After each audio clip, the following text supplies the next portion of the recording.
titinda mo, wala namang pangyayari sa buhay nung na pinagtabuyan ka, pinaalis ka. Ay, maraming beses, Kuya Morley, ayaw papasukin ng gwardiya. Kasi ayaw nilang maniwala na ako si Cherry Madrigal. So, nakaharap ako maging madre, Kuya Morley, ng mga time na yon. Pero nung lumabas ako ng kumbento, naging wild. Nag-iba po yung mundo ko.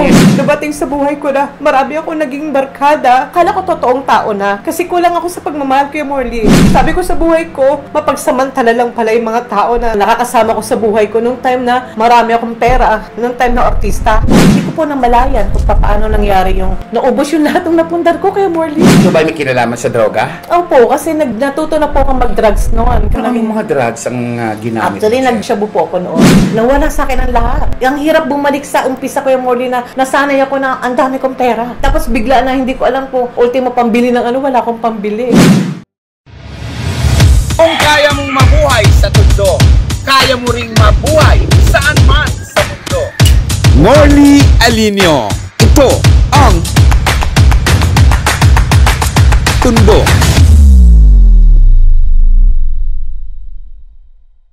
Nasaan na sila ngayon? Nasaan na yung mga artistang hinahangaan natin noon? Asa na yung mga big stars na pinalakpakan, hinangaan, at minsan isang panahon minahal natin sa ating buhay? Sa pagkakataong ito, nandito ako sa Batasan Hills na kung saan ay makakausap natin. Of course, walang iba kung hindi si Cherry Madrigal! Yes! Hello po, Kuya Morley. Good afternoon na po pala. Salamat po at napasyalan mo ko. Tagal na muli tayo nagkita. Thank you. Sabi ni Cherry Madrigal, matagal na daw kami hindi nagkita. Oo, totoo. Dahil itong bahay nila, nung muli kami magkita, nire-reblock pa to. Reblocking. Ano nga ba yung kwento rito, no? Actually, itong lugar na napuntahan po namin, ang asawa ko po talaga yung taga rito.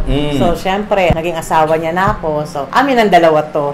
In-award na po ito sa amin ng gobyerno. So, nung time na nagkita tayo, Kuya Morley, parang nire-reblock to eh. So, nakikipag-away po. Yung lugar na napuntahan ko, gusto ko lang lumipat. So, yung nandoon, nangungupahan siya, ayaw niya pang umalis. Kasi ang patakaran dito, once na pwede ka nang lumipat at may pangpagawa ka na, pwede mo lang galawin yung na-award sa yung lupa. Pinakikiusapan ko siya. Sabi ko, gusto ko nang lumipat kasi para masimulan ko na. Dahil aalisin na po ako eh. Yung bahay na dati kong bahay, wash out po. Nadaanan ako ng kalsada. So, kung hindi ko uumpisa na gawin yung lupa na na-award sa akin, wala kaming titirahan. So, nakikipagtalo ako sa kanya kasi wala pa raw siya mapagawa. Sabi ko, hindi ko na problema yun, te. Kailangan ko ng paggawa para maka-move na rin tayo pare-parehas. Yun yung dinatnan mo ata, Kuya Morley, nung time na yun. Naku, yung dinatnan ko po. Nakikipag-away siya. Tapos, sabi ko sa kanya, Cherry, ano yan? Ay, hindi ganito, Kuya Morley. Chuchu. Teka, sabi ko, parang wrong timing yata punta ko rito sa'yo, Cherry. Nakikipag-away ka. Tapos, ang lilit pa ng mga bahay dito. Ginigiba-giba kayo.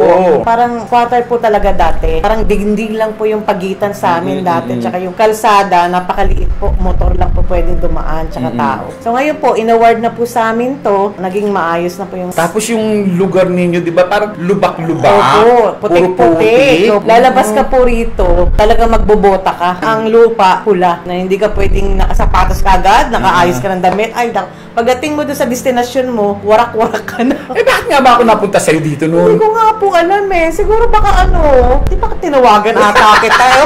Oo, naman tinawagan mo ako. Kumusta ka na ngayon? Kasi dati huli kong pagkikita sa'yo, nakita kita nito, nagtitinda ka ng mga prutas. Yes po. At dito sa Maripo ako sa publication na pag-aari ni Ate Christy Permin, naghahatid ka doon ng mga prutas. Opo, totoo po yan. Kumusta na yung naging negosyo mo yun? Bakit mo napasok yun? Kasi Kuya Morley, nung time na ako po yung nag-asawa na, kumbaga, lumabas na ako sa showbiz. Nag-focus sa asawa ko. Umuwi po kasi kami ng Mindanao, Kuya Morley. Matagal po kami doon nag-stay. So, matagal akong nawala sa showbiz.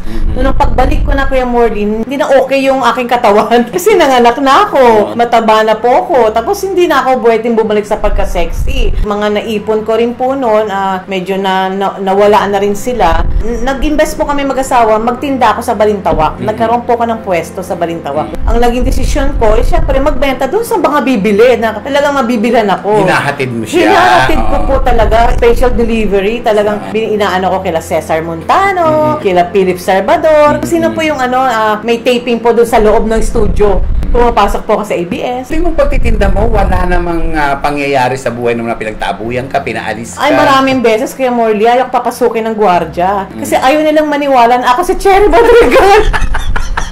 Siyempre, itsura ko.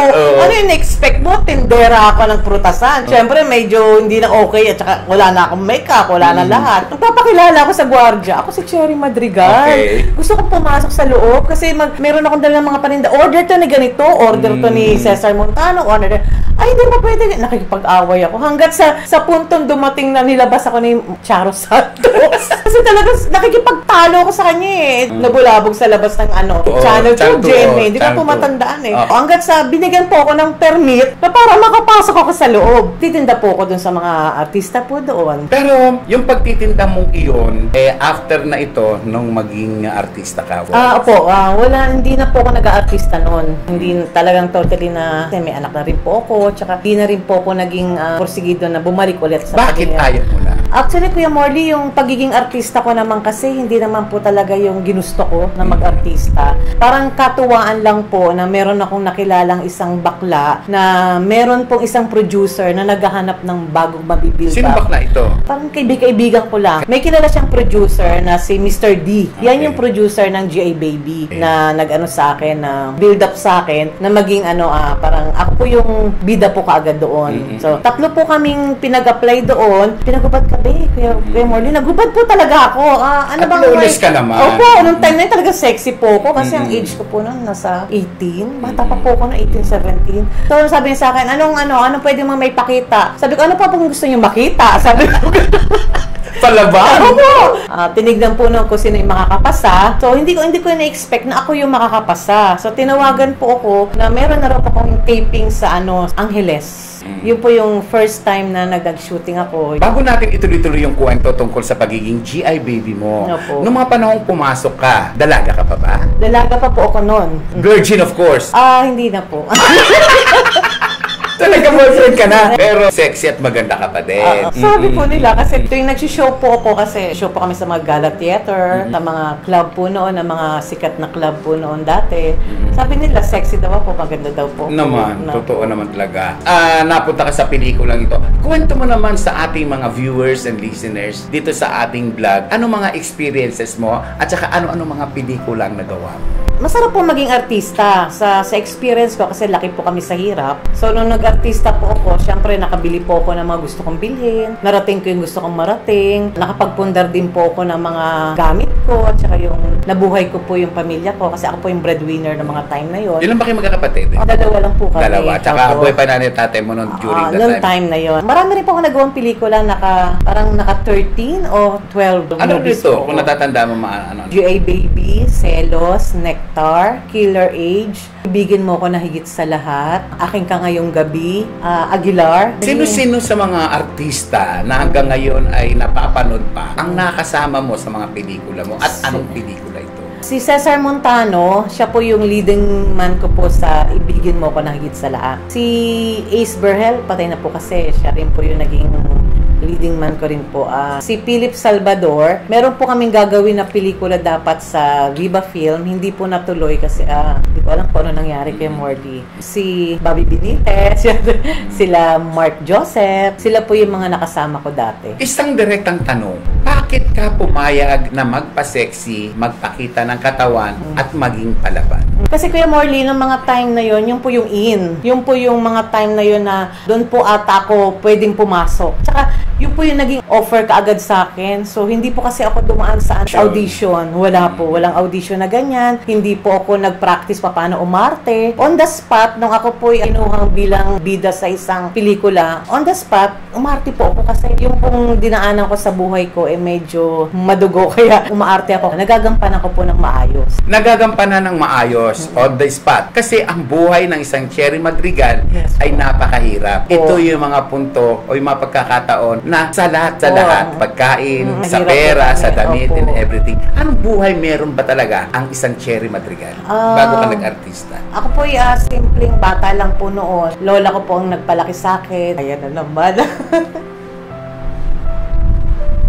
Lumaki ako sa isang kumbento na hindi ko akalain na paglabas ko ako'y magiging sexy star. Tapos, simple lang po yung gusto ko marating sa buhay dati na kapag ako lumaki, gusto ko po maging flight stewardess. So, hindi po kasi ako nakapagtapos ng pag-aaral. Medyo salat po sa budget. Wala po akong tatay. Hindi ko nakita ang tatay ko ever since. Nanay ko, hindi ko rin po siya naano kasi lola ko pong nakilala kong nanay. So, medyo nangarap po ako na umayos yung buhay ko sa pamamaraan ko na hindi ko po alam kung saan po ako lalapit. Kasi wala po kami kamag-anak, Kuya Morley. Hindi ko po kilala yung pinanggalingan ko kung saan ako galing. So, sino yung hahanapin ko kapag ako may problema, meron akong tiyahin at saka tsuhin na pwede kong lapitan. Wala akong ganon, Kuya Morley. Kaya sariling nagsikap ako sa buhay kung paano ako mabuhay sa pamamaraan na kung anong alam ko na nagagawin para mabuhay. So, nung time na yun, nung ako'y lumabas ng kumbento. Saan kumbento? Sa Asilo de San Vicente de Paul. Ano po siya, parang Hospicio de San Jose. Diyan po nilalagay yung mga may lahi. Iba't ibang lahi. Ang lahi ko po, Kuya Morley, ang tatay ko is Grego. Greek. Ni itsura niya, hindi ko po kilala. Ang lola ko, doon ako dinala kasi hindi po ko kayang sustentuhan ng lola ko kasi ang lola ko is isang manghihilot lang, papa, anak, ganyan. Ang nagpaaral po sa akin, isang poster parents galing sa ibang bansa. Ang usapan po nila ng lola ko noon, kapag nag-age ako ng 18, dadalhin ako nung nagpaaral sa akin sa Amerika. Siya po yung mag-a-adapt sa akin. Hindi po nangyari, Kuya Morley. Kasi dahil nag-artista po ako.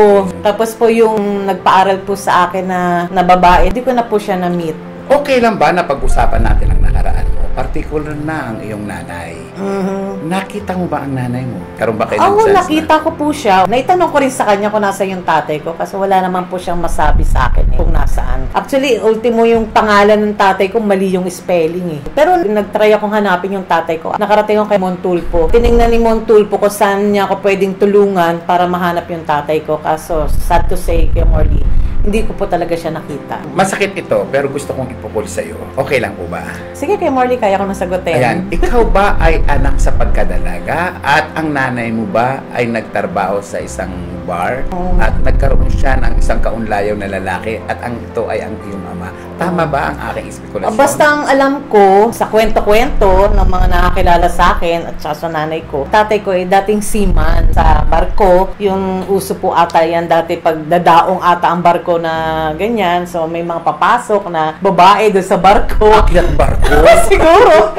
Ganun po siguro. Nagtrabaho ng nanay mo? Siguro po. Akyat Kasi barko? hindi ko po alam Kuya Morley. Kaya, ang sabi niya lang po sa akin is, tuwing dadaong po yung tatay ko rito, nagkikita sila dito sa Manila na sa Pilipinas. Puntahan natin yung kumbento. Ano ang naging buhay mo sa kumbento? Puro madre ang kasama ko araw-araw. Lumabas ako ng kumbento of the age of 16 years old. Mula nung ako'y 8 years old o 7 years old, nasa kumbento Kuya Morley. Kaya talaga yung buhay ko, akala ko magiging madre ako kasi syempre kumahanga ako sa mga madre kasi yun yung nakikita ko yung pamamaraan nila, maayos, ganyan. So, nangarap ako maging madre Kuya Morley ng mga time na yon. Pero nung lumabas ako ng kumbento, naging wild. Nag-iba po yung mundo ko. 16 years old ka nang lumabas ng kumbento? Yes, 16. Okay. So, mag-artista ka 18? 17, 18, okay. mga ganyan. Hindi po nagtagal, Kuya Morley, kasi nung time na yon, parang marami na akong naging kaibigan. Isa tong bakla na to na naging kaibigan ko, na sabi niya, gusto ko raw ba mag-artista? Sabi ko, sige, sabi ko gano'n. Sige, dadaling kita sa producer. Sabi niya, gahanap to ng bago mabibuild up. Sumama po ako sa kanya. Yun po yung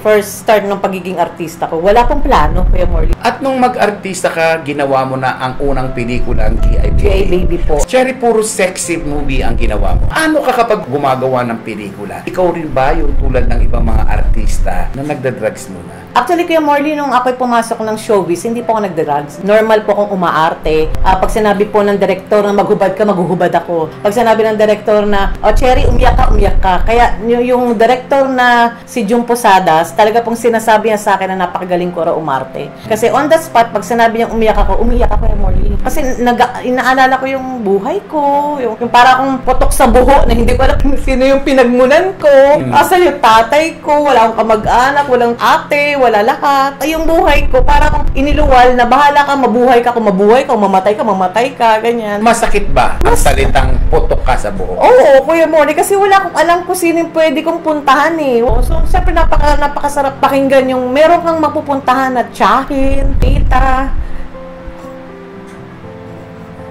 Wala, Kuya Morley, wala.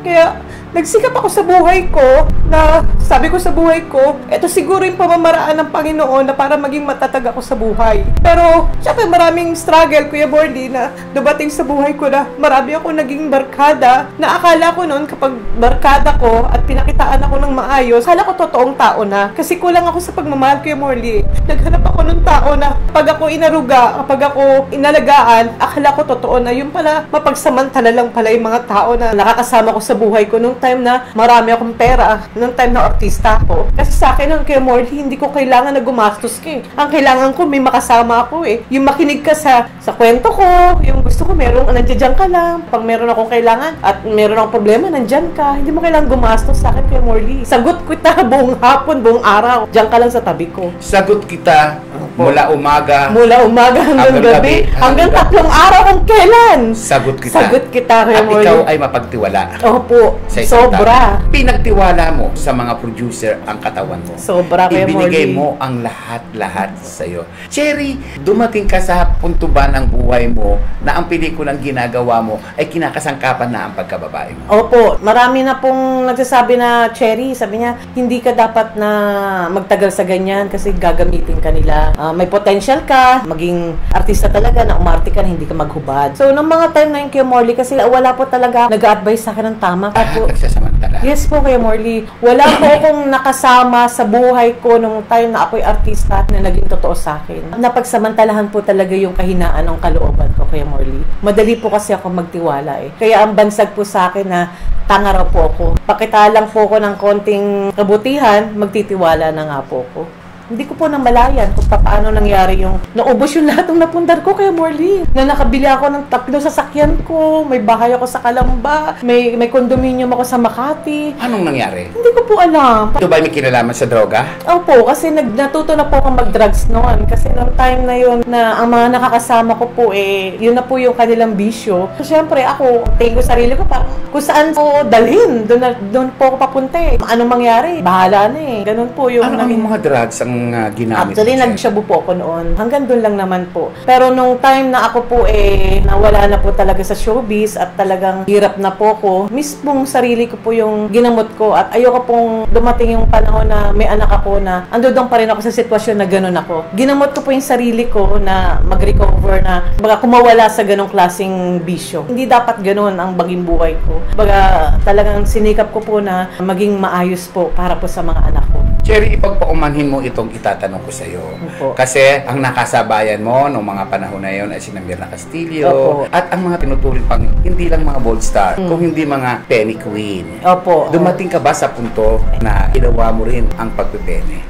Actually, Kuya Morley, hindi po ako nagpene. Tuwing po meron po akong pelikulang gagawin at meron pong ganon, meron pong kadobol. Kinukunan po ako ng kung ano po nangyari, lumalabas po sa mukha ko. Hindi ba masagwa, o I'm sorry sa word ko, hindi ka ba nasaktan? Hindi ka ba nag-reaction dahil inisip ng iba ang laswa, ang sagwa dahil ikaw yung nakikita. Mukha mo ang nakikita ang umaarte. Kwentuhan mo kami kung paano nangyayari na ikaw ang nakikita pero ibang katawan ang merong ginagamit na. Actually, walang maniwala, Kuya Morley, na hindi ako yun eh. Kasi talagang yun at yun ang katawan ko, yun yung facial reaction ng mukha ko, talagang akalaan mo ako yun.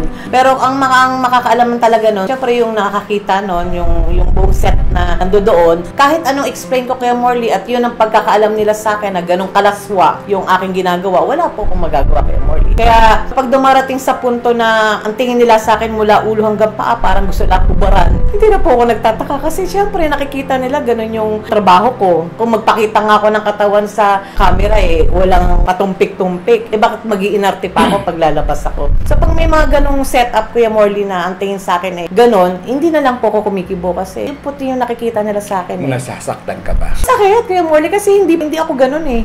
Kung malalaman mo po talaga yung pagkatao ko at yung talagang laman ng puso ko, trabaho ko lang yun. Kailangan ko mabuhay, Kuya Morley. Kailangan ko gawin yun para yung mga pangailangan ko sa sarili ko at sa buhay ko, meron akong pang-sustain sa buhay ko. So, kahit masakit, wala akong magagawa. Ano reaction mo kapag sinasabi noon hanggang ngayon na, ay si Cherry Madrigal, penny queen yan? Opo. Ano reaction mo? Actually, pag naglalakad ako sa isang mall o kahit sa isang lugar, pinakakilala pa rin sa akin eh. Kahit itanggi ko, lalapitan ako. Hindi ba magtanong? Gaganyanin ako. Sabi ko, opo, sige po. Ikaw ba si Cherry Madrigal? Tatagi ko po ako si Cherry Madrigal. Totoo. Ay, hindi po ako yun. Tinatagal ko. Bakit? Ayoko na pong maalala. Ayoko na pong balikan yung nakaraan, Kuya Morley. Gusto ko na pong mamuhay ng simpleng buhay, na mamuhay ng normal na buhay. Mabuhay ng isang simple, isang Opo. normal na buhay. Hindi siya Cherry Madrigal. Sino ka? Ako si Mari Vic. Pag kinakausap ako ng isang tao na nakakilala sa akin, kasi pinagdidiinan niya, hindi. Ikaw si Cherry Madrigal. Hindi po. Ako po si Mari Vic. Maribig. Mari Vic Berdida po. Yung napangasawa ko po ngayon. So, tinalikuran mo na. Tinaliku- Tinalimutan mo na Mhm. si Cherry Madrigal. Yes po, Kuya Morley. Pinalimutan ko na po yan. Kung hindi mo na nakikita, halos hindi na po ako lumalabas sa TV, hindi na po ako nag-a-appear sa mga taping, ganyan. Kasi gusto ko na pong maging mabuhay ng normal. Kaya pag mayroon akong naaalala, tulad niyan, sabi mo sa akin, nagkita tayo dati. Hindi ko na po maalala, Kuya Morley, kasi parang kung nagkaroon ng amnesia. Ayoko na pong balikan yung nakaraan. Pero pag naalala mo, pumapasok sa isip Opo, mo. nagre-recall sa akin. Nagre-recall sa Opo, iyo. Kuya Morley. Maribig. Ayan na bang gusto Ayan. kong tawag Opo, sa'yo? sana. Ayan. Oh, Cherry, parang gusto ko Maribig ka. Maribig na lang, Oo. Maribig. Opo. Okay, Maribig. Ano na ang bago sa buhay ng isang Maribig? Malaking bagbabago Kuya Morley mula nung ako'y nagkaroon ng pamilya. Kasi dito ko na naramdaman yung talagang normal na buhay ng isang pamilya. Hindi ko naramdaman yung may kapatid, may asawa, may tatay, yan. So ngayon, nung ako'y nag-asawa Kuya Morley, talagang pinilit kong mabuo. Maraming struggle na nangyari Kuya Morley. Talagang normal naman yan sa buhay. Nag-away kami mag-asawa pero pinilit kong hindi kami maghiwalay. Kasi gusto kong maging buo at lumaki ang mga anak ko nandiyan dyan ang tatay nila. Maribig, ito ba ay dahilan sa sinasabing ikaw ay produkto ng putok sa buo kung bakit mo inaalagaan ang pamilya mo, Opo. kung bakit mo sinasakripisyo ang sayo, ang Opo. lahat-lahat sa'yo? Opo, Kuya Morley, talagang sinakripisyo ko yung pangsarili kong kaligayahan. Yung dapat na gawin ko po pwede kung gugustuhin ko eh. Marami akong pagkakataon na pwede kong gawin yon. Pero mas pinili kong mamuhay ng simple, ng normal. Na gusto ko, pagdating ng panahon at tumanda ako, ayokong balikan ako ng mga anak ko, Kuya Morley, na nangyari sa akin sa experience ko sa buhay. Na tanungin ako, wala akong isagot kasi hindi ko alam kung anong sitwasyon dahil nga sa nawendang yung buhay ko noon pero wala pa sila. Pero nung dumating sa buhay ko ang anak ko, ang asawa ko, pinilit ko po, although napakahirap Kuya Morley, magbalik sa nawala sa akin ang lahat. Ang hirap bumalik sa umpisa Kuya Morley na nasanay ako na ang dami kong pera. Tapos bigla na hindi ko alam kung ultimo pambili ng wala akong pambili kasi hindi ko bang pwedeng maobliga kasi syempre ang napangasawa ko hindi naman pumayaman. Kaya talagang inadjust ko po yung sarili ko na kung anong meron, manatili na lang po ako doon. In-adjust mo ang sarili mo na kung anong meron, mananatili ka Opo, Kuya doon. Morley. Ilan ang anak mo? Sino mga anak mo? Pangalan ng asawa mo? Kumusta ang buhay mo? 4 po ang naging anak ko sa kanya. So, ang panganay ko po ngayon is 32 years old, 30, 26, at 25. Sino-sino sila? Si James Joseph, si Michael Lawrence, si Hannah, at saka si Emmanuel. Anong pangalan ng asawa? Victor po, si Vic. Si Vic, si Opo, Victor. opo. Okay. Ano na ang pagkakaiba ng buhay ng isang Cherry Madrigal at ng isang Maribig? Napakalaki po Kuya Morley kasi yung Cherry Madrigal dati, kapag sinabi kong pupunta ako ng Singapore, pupunta ako anytime, magbabalikan ako ng Singapore, Kuya Morley. Pag sinabi kong pupunta ako ng ganito, kayang-kaya kong gawin kasi may pera ako. Aangat ko lang yung Kuya Morley yung kama ko, andiyan yung pera ko sa ilalim Kasi hindi po ako nagbabangko dati nung marami akong pera. Nilalagay ko lang po sa ilalim ng kama ko, tapos bumili po ako ng safety deposit box. Nasa kwarto ko yan. So anytime kung ano mang gustuhin ko Kuya Morley, nagagawa ko kasi may pera ako. Sa ngayon po, na ako po isang ulirang gobyerno na po ako ngayon. Ako po nagtatrabaho na po ngayon sa government employee Kuya Morley. Sa SSDD po ako nagtatrabaho ngayon. Lokal po kami ng DSWD. Masarap kasi ang nakakasalamuha kong mga tao ngayon is talagang simple. Parang normal lang. Kung alam din ako si Cherry Madrigal, pero although na sinasabi nila sa akin, akala namin suplada ka kasi dati kang artista, dati kang ganyan. Sabi ko hindi. Pinagdaanan ko lang sa buhay yan. Pero ang gusto ko maging simpleng buhay lang. Himay-himayin natin. Galing ka sa kumbento, nag-artista ka, pagtapos mag-artista, nagtinda ka. At pagkatapos magtinda, napunta ka sa City Hall, Quezon City. Opo, ng Quezon City. Paano nangyari ito? Pumasok po ako ng ABS-CBN, may dala po akong mangga. 2 kaing na mangga ang dala ko. Kung di ako nagkakamali, 1 kaing na mangga, 1 kaing na lansones. Na nasaktuhan ko po na nagtitaping si Herbert Bautista. Nung time na yun Dating mayor. Mayor po, nating mayor. Dati. Dati po siyang vice mayor noon, nung time na yun. So ngayon, nakita ko po siya kasi marami siyang marami siyang bodyguard na nandun sa labas. Naglakas daw ba ako kay Morley na pasukin siya. Sabi ko, hello po, bye. Sabi, oh, Cherry, sabi niya, kamusta na? Taba-taba mo na. Sabi sa akin. Sabi ko, po, bye, kasi alam niyo na, wala na pong ganon. Oh, kamusta na buhay mo? Ito po ako, nagtitinda na lang po ako ng prutas. Meron po akong konting pinagkakitaan. Sabi, oh, anong dala mo? Sabi sa akin, sabi ko, meron po akong dala dyan, kako, bye, 1 kaing na mangga. Sabi, oh, magkano? Sabi sa akin. Sabi ko, 3.5. Sabi ko, ganon. Sabi ko, sige, kunin ko yung lahat. Sabi yung ganon. Pinakain niya po yun sa mga tao niya, sa labas. Binigyan niya ako ng 5,000. Keep the change. Oh! Tuwa ako kasi syempre may dagdag kita. Tapos po, nung time na yun kay Morley, di ko na po pinalagpas yung pagkakataon. Lumapit po ako kay Herbert. Sabi ko, bye, tulungan mo naman ako. Kasi minsan po may puhunan, minsan wala. Kadalasan po wala akong puhunan. Kako, bye. Ang hirap naman po ng ganito na kung kanino ako lumalapit. Kasi dumating po sa punto, Kuya Morley, na nilalapitan ko na po yung mga kakilala kong artista. Humingi po ako ng tulong. Kasi wala na po ako Kaysa naman po, bunga ko na hindi maganda. So, talagang kinakapalan ko yung mukha ko kay Morley na nanghingi ako ng tulong. Pang financial, pang gastos namin. So, sabi ko kay Herbert na hiya na po ako kakabais na manghingi na lang po ako na manghingi ng tulong. Tulungan mo naman makapagtrabaho. Sayang naman po yung pinag-aralan ko. Meron naman po akong pinag-aralan. Ano ba natapos mo? High school lang po ako kay Morley. Okay, pero tapos? sabi niya sa akin, sige, ano bang alam mong trabaho? Sabi ko, actually wala akong alam mong trabaho. Wala po. Pasok ka ng City Hall? Sige, alam. Opo. Kuya Morley, galing ang kumbento. Paglabas ko, nag-artista. Nagubad-ubad ka na doon. Nagubad na ako. Anong alam kong trabaho? Ubad ka sa City Hall. Siguro na pag-aaralan naman po kung ano po yung pwede. Sabi niya, sige, meron po siyang binigay sa akin maliit na papel.